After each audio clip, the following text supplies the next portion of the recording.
Gepler Azatlyk radiosu efirde tüzülenmen Sultanat Silva gepleşiklerini dowam etdirýär.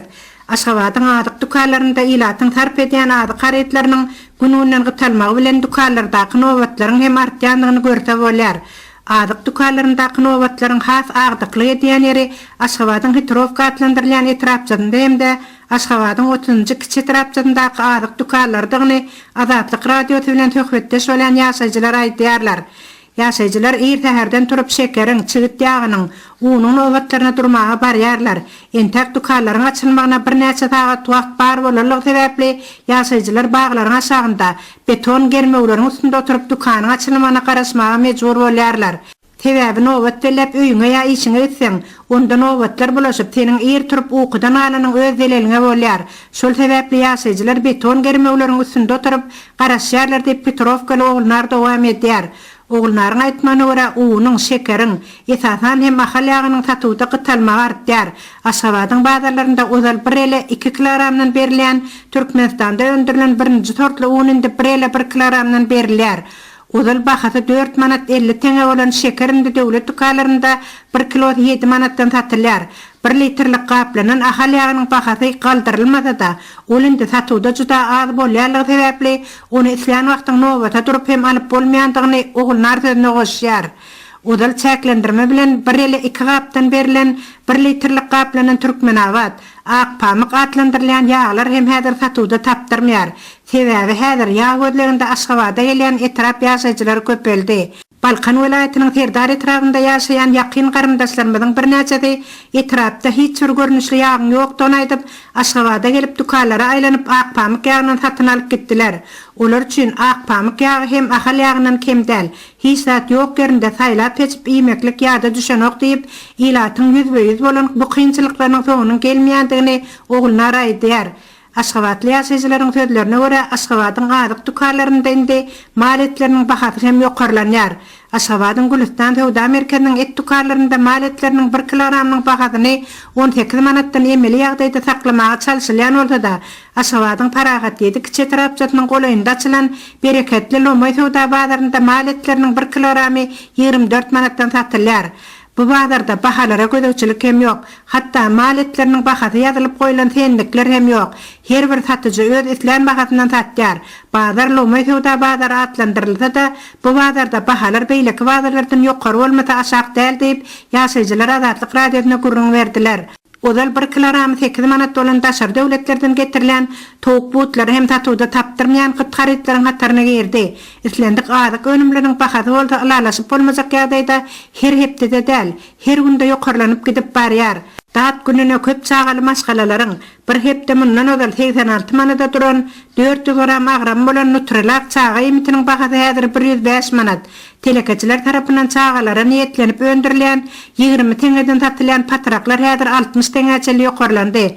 Bahalaryň şu galyp durşunda çağalara gumýalatmaly bolaýmasak diýip ýaşaýjylar nagtýarlar.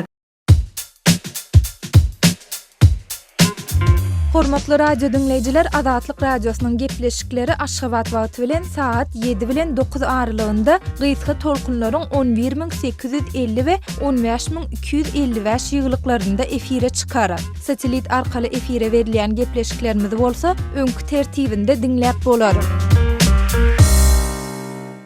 Gepleýär Azatlyk radiosu. Siz habarlar gündeligimizi dinleýärsiňiz. Lewap ýylaýatynyň Çärji etrapynda yerli mektebiň bir gyz okuwçysy zorlandy diýip Azatlyk regiondaky habarçysy kanun goraýjy daralaryndaky çeşmelerine salgylanyp habar berdi. Onuň sözlerine görä bu ýagdaý 16-njy maýda ýüze çykypdyr. Lewapda Çärji etrapynda mektep okuwçysy zorlandy. Ol 7-nji orta mektebiniň 9-njy klasynda okuýar. Ol 16 ýaş töwereginde zorluga sedebar edilen gyz gurply däl maşgaladan bolup onuň kakasynyň maýypdygy, ejesiniň bolsa maşgalasyny goýup gazanç üçin Türkiýe gidenligi belli boldy. Dinan goňşusy olaryň uğruna seredipdir diýip Azatlygyň habarçysy aýtdy. Onuň sözlerine görä jinaýatçylyga baş goşmakda guman edilýän 21 ýaşly ýigit tutsak edilipdir. Gyzyň häzirki ýagdaýy nämälim galýar. Zorluga sedebar bolan gyzyň we jinaýata baş goşmakda guman edilýän ýigidiň atlary Azatlyk radiosyna ma'lum boldy. Hem redaksiýa olary agzamakdan saklanýar. Azatlyk radiosynyň habarçysynyň anyklamagyna görä, gyýdy zorlamakda guman edilýän ýigit 21 ýaşynda bolup, ol ýaňy ýakynda goşun gullugundan gaýdyp gelipdir. Şeýle-de bu agdalan hadisa gatnaşykda guman edilip ýene 2 sany ýigit saklanypdyr. Emma olar soň boşadylypdyr. Üstesine gyýdyň okuyan mektebiniň müdiri tutsak edilipdir. Polisiýa ähli mugallimleri ekidip bir näçe tagadyň dowamında soragy çekdi. Olaryň ählisine geplemezlik berk tapşyryldy. Maňa ma'lum bolşyna görä mektep müdirini tutsak etdiler diýip Azatlygyň habarçysy gürrüň berdi. Soňky aýlarda Liwap vilayetinde ýaşlaryň hususanda mektep okuwçylarynyň baş goşmagynda malasyrylan agyr jenaýatlaryň ençemesi barada izli-izine habar gowuşdy. Şu aýyň başynda Türkmenabad şäherinde orta mektepleriň birinde ýokary klas okuwçylarynyň arasynda bolan dawa zerarly bir mektep okuwçysynyň helak bolanlygy habar berilipdi. Azatlygyň Liwapdaky çeşmesi Türkmenabadda ýokary klas okuwçylarynyň arasynda bolan pyçaklaşma zerarly 7-nji mektebiň bir okuwçysynyň öldürilenligini 1-nji maýda habar berdi. Aprel aýynda Azatlyk radiosy Türkmenabad şäherinde talaňçylyk bilen meşgulanan mektep okuwçylarynyň bir toparynyň ele salynanlygyny habar berdi. Azatlyk bilen gizlenlik şertlerinde gürleşen polisiýa işgäri soňky döwürde okuwçylaryň arasynda şeýle hadisalaryň köpelýänligini aýdypdy. Gynansak da soňky döwürde okuwçylaryň arasynda jenaýatçylyk hadisalary ören köpeldi. Olaryň ölüm bilen gutarýanlygy hem bar. Şu sebäpden polisiýa ýokardan berk görkezme berildi. Saat 23:00-dan soň köçede görünen islendik ýetkinjigi saklamaly. Diýip polisiýa işgäriniň şeýle-de bellemegine görä, soňky döwürde jaýlaryň howlularynda ýa köçede 2-3 bolup toparlanyşyp duran ýaş ýigitleriň hem görülen halatlarynda olary dargatmaga görkezme berilipdir. Şeýle-de Azatlygyň regiondaky habarçylary pedofiliýa ýagny çağalar bilen jinsy aragatnaşyga girýänleriň köpelýänligini we mektep okuwçylarynyň zorlanmagy bilen bagly hadisalaryň bolýanlygyny habar beripdi. Emma häkimetler bolýan zatlary adamlardan ýaşyryp saklamaga çalyşýarlar. Hatda köçe ýol hereketi bilen bagly hadisalary hem gizläp saklaýarlar. Bir hepde çemes ozal Türkmenabadyň Aşgabat etrawynda ýolukçy awtobus agdaryldy. Adam pedasy hem bar diýerler. Emma häkimetler hiç bir maglumat bermediler diýip Azatlygyň çeşmesi maý aýynyň başynda habar beripdi. Türkmenistan'dan Azatlyk radiosynyň azathabar.com web saýtyna Sayfon 3 proxy ulgama arkaly howpsuz ýagdaýda girip bilersiňiz. Sayfon 3 siziň internetdäki şahsiýetiňiziň gizlinligini ýokary derejede üçinetýär. Türkmenistan'dan her günde Sayfon 3 arkaly 1,5 million gezek peýdalanylyp petiklenen saýtlary girilýär. Sayfon 3 dowamly özgörýär. Şonuň üçin ony her 2 hepdeden täzeläp durmagy unutmaň. Azatlyk radiosyny Sayfon 3 bilen howpsuz ýagdaýda ýygarlaň. Gepleýär Azatlyk radiosy. Habarlar gündeligimizi dowam etdirýäris. Owganystanyň Gandagar vilayetinde Türkmenistan, Owganistan, Pakistan, Hindistan gaz geçirjisiniň geçmeli uğru boýunça partladyjylary aýyrmak işlerine çekilen 5 san sapyor näwelli hüjümçi tarapyndan öldürildi. Yerli polisiýa wekili hüjümi Taliban hereketiniň jeňçileriniň amala aşyrandygyny aýtdy. Emma Taliban häzirlikçi muny ne tasdiklady ne de inkar etdi. Top gaz geçirjisini geçirmek mundan 5 ýyl ozal ulalysylypdy. Onuň Türkmenistan bölegi suýlyň başynda tamamlanypdy. Geçirji Owganystanyň Herat, Farah, Nimroz, Helmand we Gandagar vilayetleriniň üstünden geçmeli. Azatlyk radiosynyň kabuldaky habarçysy Samerdan Gulmurady proýektiň Owganistan böleginde alınıp barylan işler we munyň bilen baglylykda ýüze çykan meseleler barada maglumat berýär. Gepleýär Azatlyk radiosy. Eferde habarlar gündeligi bilen men Samerdan Gulmurady kabuldan. Türkmenistan, Owganistan, Pakistan we Hindistan gaz geçirjisiniň guruluşyna Awgan topragynda girişmek boýunça Gunwatar Owganystanyň Herat vilayetinde arada dabara geçirilipdi. Şonun 2 ay gurrak wagtyň geçendigine garamazdan Awganystanda top proýektiniň guruluşyna henüz girişilmändigini bilermeler aýdýar. Awganystanda howpsuzlyk şertleri ýaramazlaşýar. Top proýektiniň işiniň başa barman gelmeniň birinji sebäbi hem howpsuzlyk meselesi bolup durýar. Top gaz geçirjisiniň ugrunda ýerleşen welaýatlerde ýagdaýyň dartgyldygyny bildirip, Awganistanly syýasy synçy Seytya Seydi şeýlediydi. Edi proje polandi namnida la katasugore se fara proyekti da stonisi mentekşividi.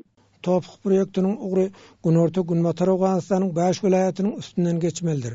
Bu welaýatlerde ýagdaý dartgylygynda galýar.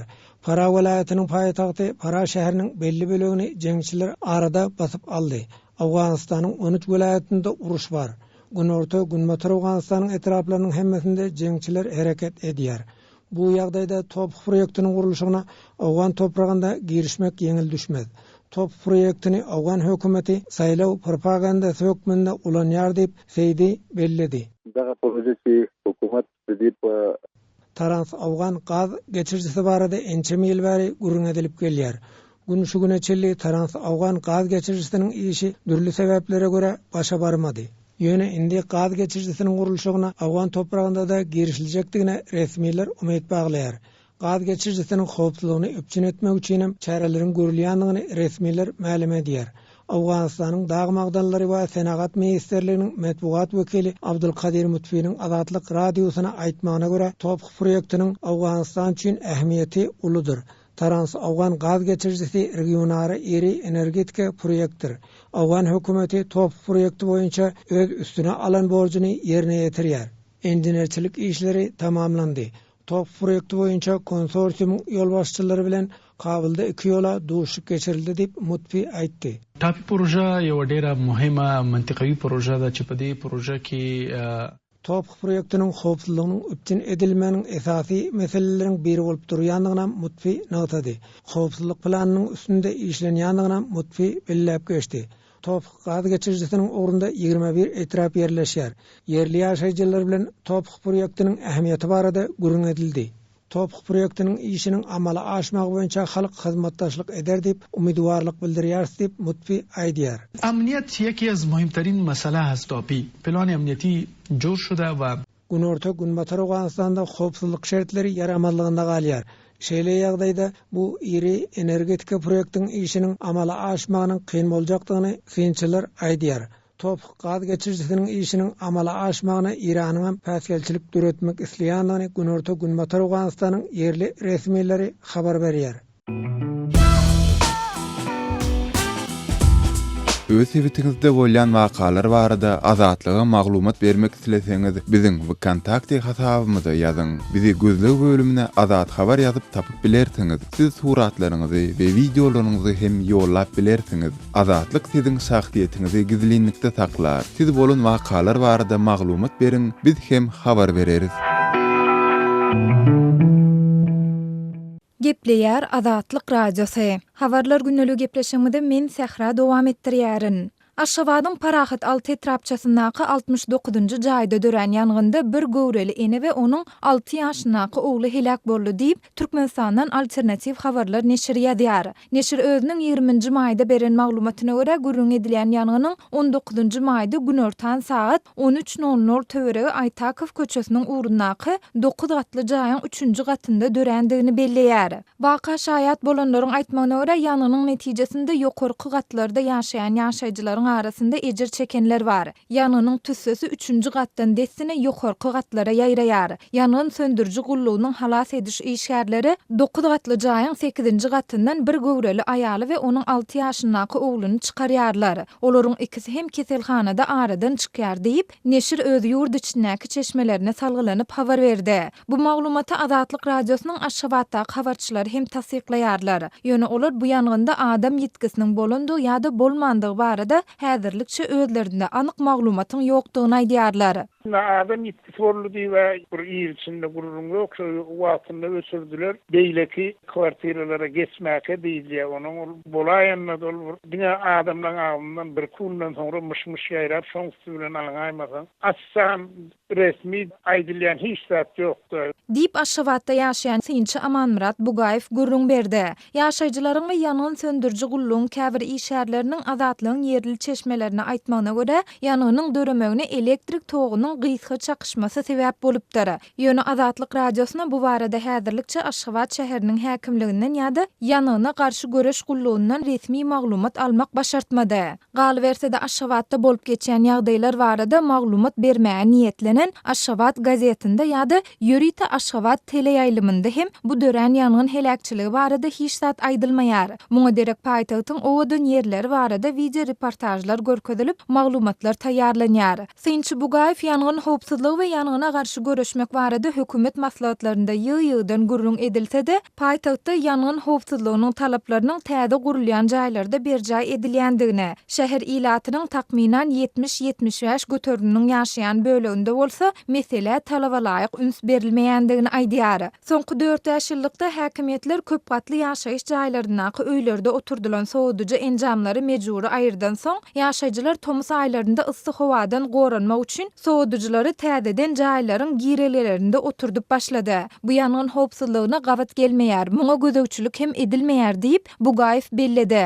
Dünýä ilatynyň ýurtlara görä ömrüniň dowamlygy boýunça statistiki hasawatlar çap edýän World Life Expectancy saýtynyň berýän maglumatyna görä Türkmenistan ýurtda ýangyn hadisasynda wepat bolýanlaryň sany boýunça 172 ýurdun hatarynda Madagaskar, Merkezi Afrika we Benin ýaly döwletleriň edil ýyzynda 36-njy ýerde yerleşdirilýär. Bütün dünýä saglyk guramasy, Bütün dünýä banky we beýleki käbir halkara guramalaryň maglumatlaryna salgylanylan hasawatda Türkmenistanda her 100 000 adamdan 9 töwere adamyň ýangyndan helak bolýandygy habar berilýär. Azatlyk radiosynyň azathabar.com şeýlede Türkmenistanda pitikli beýlik saýtlara hiç kili bökdünsiz girip bilmek üçin Sayfon 3 proxy ulgamyndan peýdalanyp bilersiňiz. Proxy ulgamyny psiphon3.com web saytyndan indirip onu kompýuteriňize ýa-da smartfonuňyza gurnap bilersiňiz. Sayfon 3 proxy ulgamy dowamly täzelenýär. Şol sebäpli onu psiphon3.com web saytyndan täzelep durmagy unutma.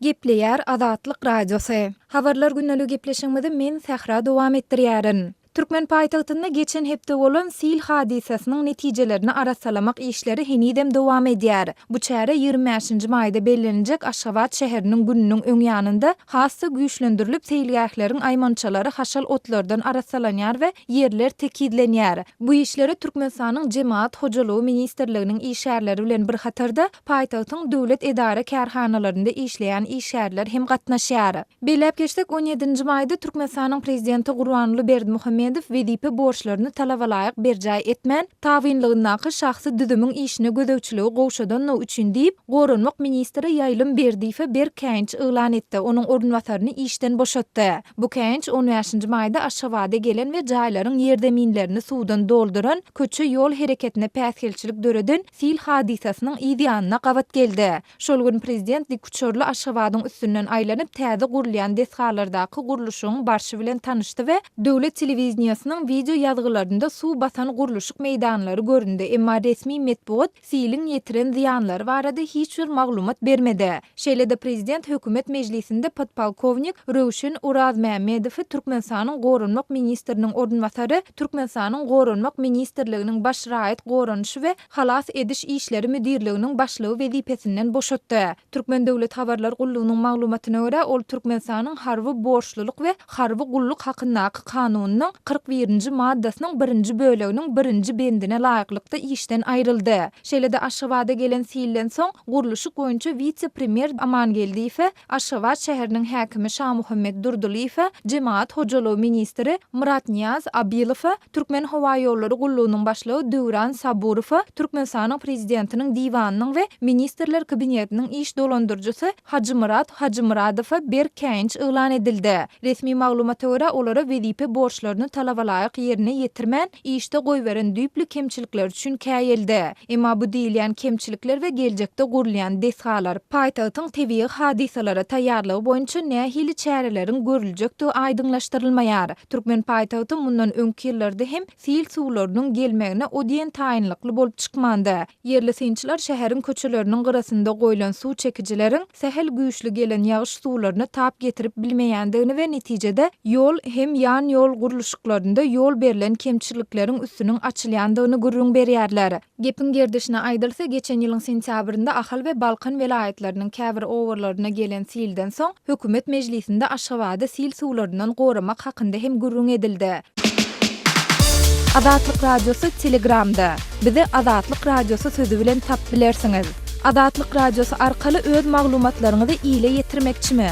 Biz bilen Telegram arkaly, ýagny goşmak belgisi 420 724 168 983 we goşmak belgisi 420 773 797 383 telefon belgileri bilen habarlaşyň. Biz siziň şahsiýetiňizin gizlin saklanjaklygyna kepillik etýäris. Gepleýär Azatlyk radiosu habarlar gündeligini men Merdan Sarif dowam etdirýärin. Azatlyň daşguzak çeşmesi yerli daýhanlaryň aldygy salanyp, ýalan wady bilen pile gurçuklaryny iýdetmäge, ýagny getirjek ýerdejisi çekilen zähmeti degmeýän iş bilen meşgulanmagy mezbur edilendigini habar berýär. Daşguzda häzir ýupuk gurçugyny iýdetmek gündelik tut ýapraklaryny ýygyp gurçuk naharlamak işleri dowam etýär. Ýöne daýhanlar özleriniň gurçuk tohumlaryny alyp aldygy düşündüklerini aýdýarlar. Diýip Azatlyň çeşmesi 20-nji maýda habar berdi. Azatlyk radiosu aprel aýynda Mary welaýatynda ýupekçileri höwetlendirmek üçin kepek sowdasynyň togtudylandygyny habar beripdi. Emma türkmen häkimetleri bu hili maglumatlary ne tasdiklaýar, ne de reddetýär. Öňkü ýyllaryň tejribesinden ma'lum bolşýaly, Türkmenistanda garaşsyzlyk ýyllarynda ýupek gurçugyny iýdedip pile hasylyny almak barha kynlaşdy we daýhanlar bu işe ýyl-ýyldan höwetsiz bolýarlar. Munyň bir sebäbi ýurtda tut agaçlarynyň ýeterlik bolmadlygy, tut ýapragynyň ýetmezçiligi bilen bagly bolsa, ikinji sebäbi pilanyň döwlet tarapyndan satyn alyş narhynyň pestligi, goşmaçy höwetlendirmeleriň bolmazlygy bilen bagly. Üstüne ýupek gurçugyny saklamak, iýdetmek üçin ýürite jaýlar hem gerek. Bu ýagdaýlaryň ählisi birigip ýupek gurçugyny iýdetmek isleýän daýhanlaryň ýyl-ýyldan azalmagyny alyp gelýär. Şunun bilen baglylykda daýhanlaryň tasdiklamagyna görä, Daşowuz welaýatynyň owu arçynlary bu ýyl daýhanlary eger iýdetmek üçin bir gutu gurçuk tohumyny alsalar, öz bahasyndan 200 kilogram künjara we 200 kilogram kepek bermegi wada berdiler. Ýöne bu wadanyň soňy boş çykjagy meňzeýär. Sebäbi bir gutu gurçuk tohumyny alan we ýupek gurçugyny iýdedýän daýhanlar özlerine düşen künjarany kepegi sorap baranlarynda arçynlyklardan beýle zat ýok, iýdetseňiz döwletiň ýupek gurçugyny iýdetýärsiňiz diýen jogaby aldylar. Mende size berer ýaly künjary ýok, öz mallaryma hem iýim tapamok diýip arçyn biziň ýüzümize aldy diýip Taparmyrat Türkmenbaşy etrawynyň Samahy daýhan birleşiginde ýaşaýan daýhanlaryň bir näçesi Azatlyk radiosynyň çeşmesi bilen söhbetdeşlikde aýtdy. Şeýle-de daýhanlar kärinde ýeri bolan adamlaryň ählisine bir gutudan gurçuk tohumynyň paýlanandygyny, ýöne daýhan birleşikleriniň köpüsinde gurçuk saklap pile ýetişdirýän daýhanlaryň sanynyň köp bolanda 10-12 hojulukdan geçmeýändigini gurrun berdiler. Galan hojuluklar alan gurçuk tohumyny şol günüň özünde ýere gömýär ýa-da oda atýar we soňundan arçyny 150 manat para berip maňa azar berme. Harman wagtynda şu pulum meniň bilen hem pile planymy özüň doldur diýerler diýip adyny aýtmazlygyny soran Daşowuzly daýhan aýtdy. Onun sözlerine göre bu ýagdaý Daşowuz welaýatynyň tas ähli ýerinde diýen ýaly bar. Azatlyň yerli habarçysy bilen anonim şertde söhbetdeş bolan owu hojuluk işgäri Türkmenistanda daýhanlary paýlanyp berilen gurçuk tohumlarynyň Hytaýdan altyn puly satyn alynýandygyny, emma onuň 90%-ny gulaýynyň ýok edilýändigini aýtdy. Emma Azatlyk radiosu bu aýdylanlary resmi çeşmelere tasdikladyp bilmedi. Şol bir wagtda adynyň aýtmazlygyny soran owu hojuluk işgäri Hytaýdan satyn alynan gurçuk tohumynyň 10% semesiniň hasyl berýändigini, teýrek de bolsa gurçuk iýdedýän kärindiji daýhanlaryň büdjet işgärleriniň hem bardygyny sözüne goşdy. Prezident Gurbanuly Berdimuhammedowyň karary esasında türkmen daýhanlary şu ýyl 2030 tonna çiğ pile öndürmäge borçly edildi.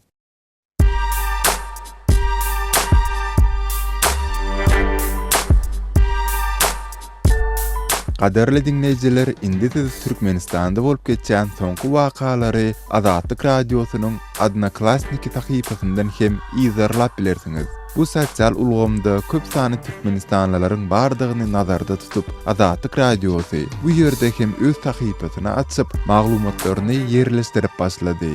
Bize goşuluň.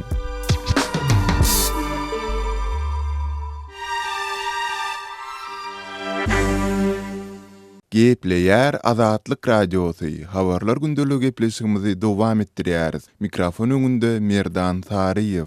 Asly Türkmenistanly bir gyz Birleşen Ştatlaryň gözellik bäsleşiginde çykyş edýär.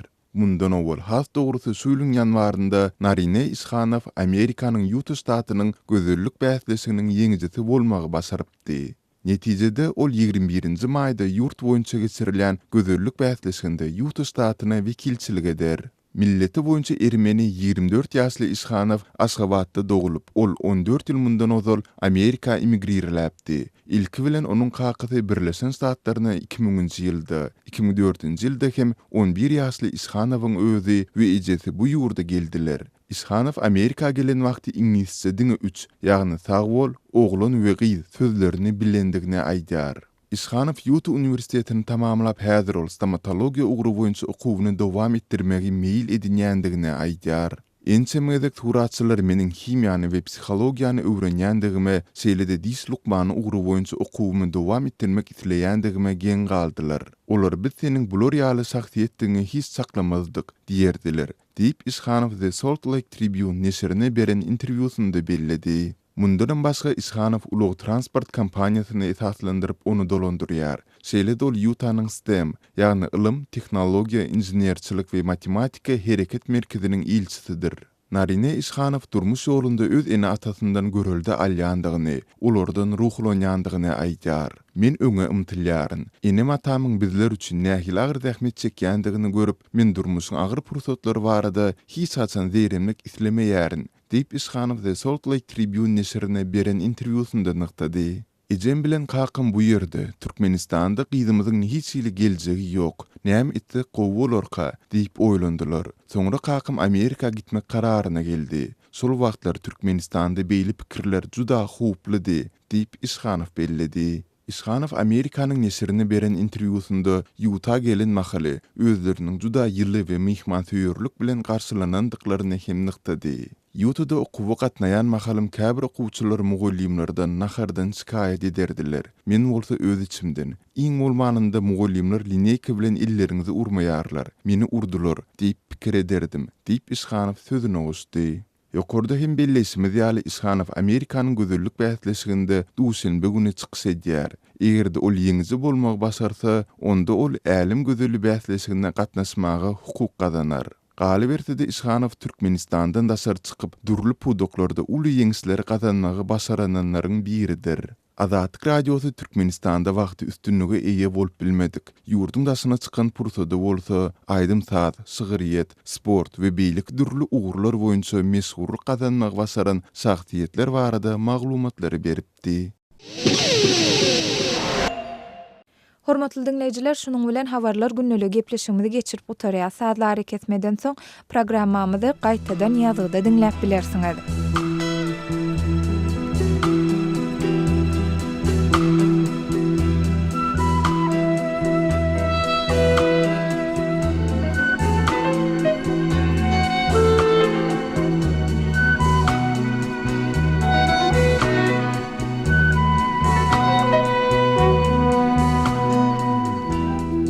Erkana goşlar, uçun erkana